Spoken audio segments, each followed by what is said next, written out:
Hey, what's up, guys? This is Locker Sports. I'm here with Luke, and we're gonna talk about sports. Cue the intro.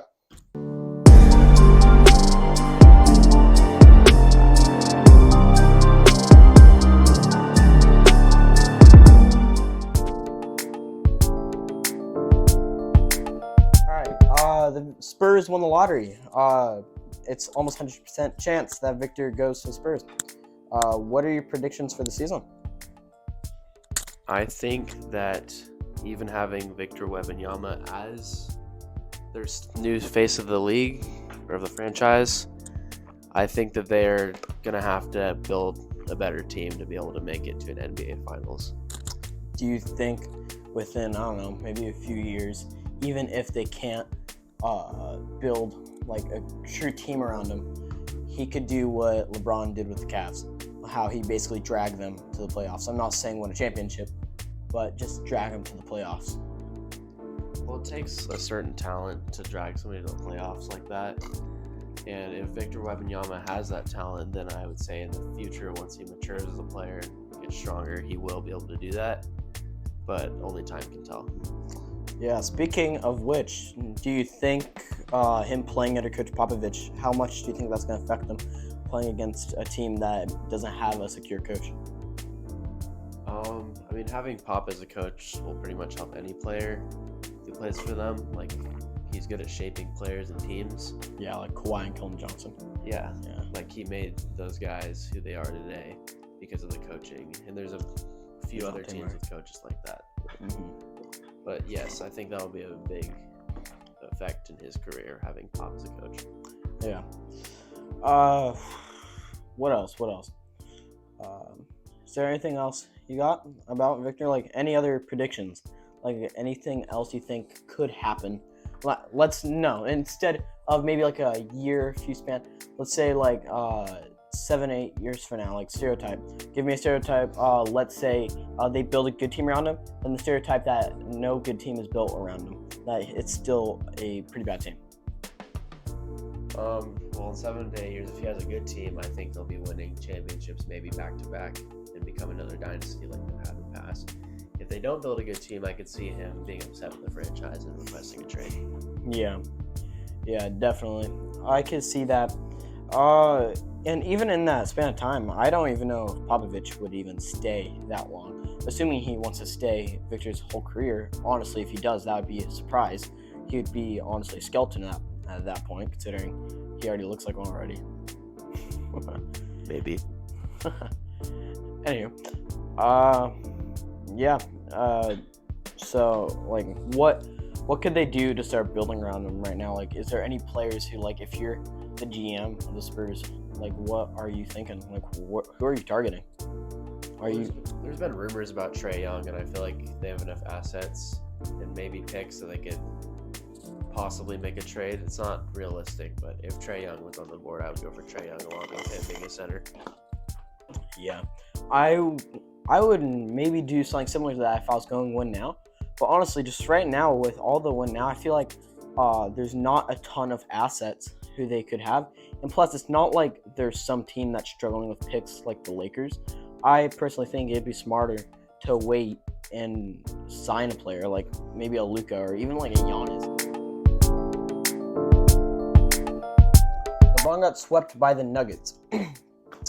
Honestly, I want to say I'm not surprised. I am slightly surprised, but I wish I could say I wasn't. Anywho, LeBron saying he considers retirement, but there's insiders saying that that's almost for sure false. He's coming back next season, but there's some saying that he still might consider retirement. What are your thoughts? So, I feel like LeBron wants the Lakers to make a move to make it where they'll be true finals contenders, because it took a really good trade deadline for them to even make it to this point. And they did actually very good. I'm very impressed with how far they went in the playoffs, like farther than the Warriors, and the Warriors' power rankings were definitely more than them. Yeah, especially considering at the start of the season, they were coming in with Russ. They started off with a horrible record and just looked like they were going to be giving their one of their first few picks of the draft to the Pelicans. Yeah, I feel like LeBron is pulling a Le GM right now, and he's just using the whole entire team and GMs to be able to get valuable assets that can help him, because him being 38 years old, that's not really going to help him that much with the team that he has, especially with just having Anthony Davis, because Anthony Davis was basically trying to carry with his hot and cold games, because LeBron's too old to do it on his own now. If you were some type of guy though who was able to like just, if let's say you're an NBA script writer, you're writing the script, are you letting Le GM actually make the decisions? Are you gonna let him basically control the team? Or are you gonna trust Rob Pelinka that he can make the right decisions? The GM, the actual GM, or yeah, he's the GM, to make the right decisions and not mess up his team? Or do you think it's smarter to let LeBron do his thing and try to drag players over? I think that it should be primarily ran by their real GM, but LeBron should be able to give some say in it because of like who he is. And I think he just deserves to have a little bit of say in it, because that's what he did for Davis. Yeah.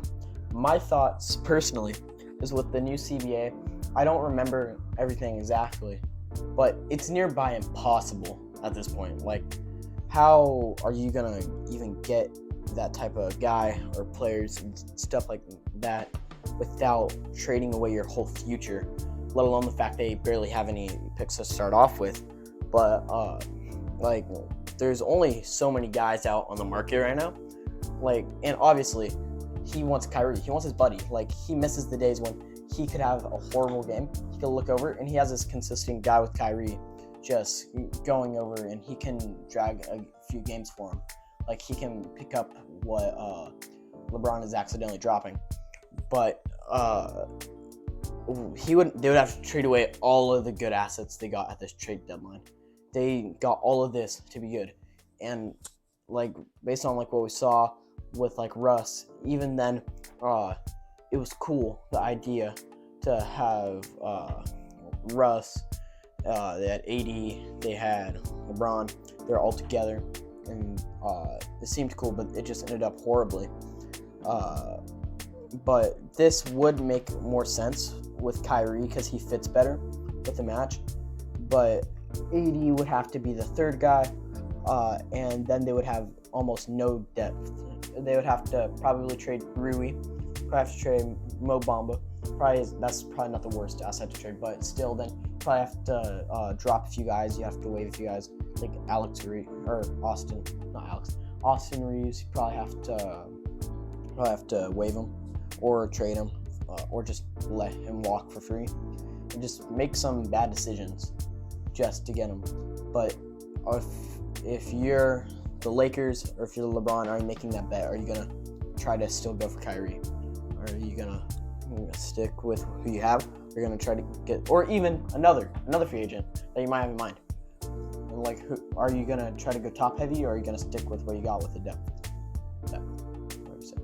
Well, I know that there's been rumors about Draymond going to the Lakers, because I could see them picking up Draymond. I don't know about that big old contract that he wants, but I don't think the Warriors are going to keep investing in him. And with Kyrie, I would say it's kind of hard to say right now, because we don't know what the contracts are going to be like with the Mavericks and the Lakers. So only time will tell this offseason, like, what happens with Kyrie. But I could see LeBron, knowing the power he can have in that system, he could possibly pick up Kyrie Irving. Mm-hmm. In my personal opinion, I'm sticking with what you got and maybe try to upgrade a little bit. I'm not going for an all-star, but I'm going to try to go get some good starters, get some good role players, and I'm running it back because, yeah, even though that was embarrassing, LeBron was probably out there super embarrassed by the fact that he just got swept by the Nuggets. But I would be running it back and trying to figure out, but obviously knowing LeBron, he's already making his claims with retirement. He's probably trying to get what he wants out of the team. And thank you for watching. That's the end. That's all we got. Hit that like button, hit the subscribe. What's gonna happen if you don't subscribe? Just off that, what's gonna happen if you don't subscribe? I will steal your food from your fridge. What specifically are you stealing? What food? String cheese. Yeah, I don't know about you, but I don't want my string cheese getting stolen. Don't let them steal your string cheese, so hit that subscribe button. Okay, just like and subscribe. Goodbye. Yeah.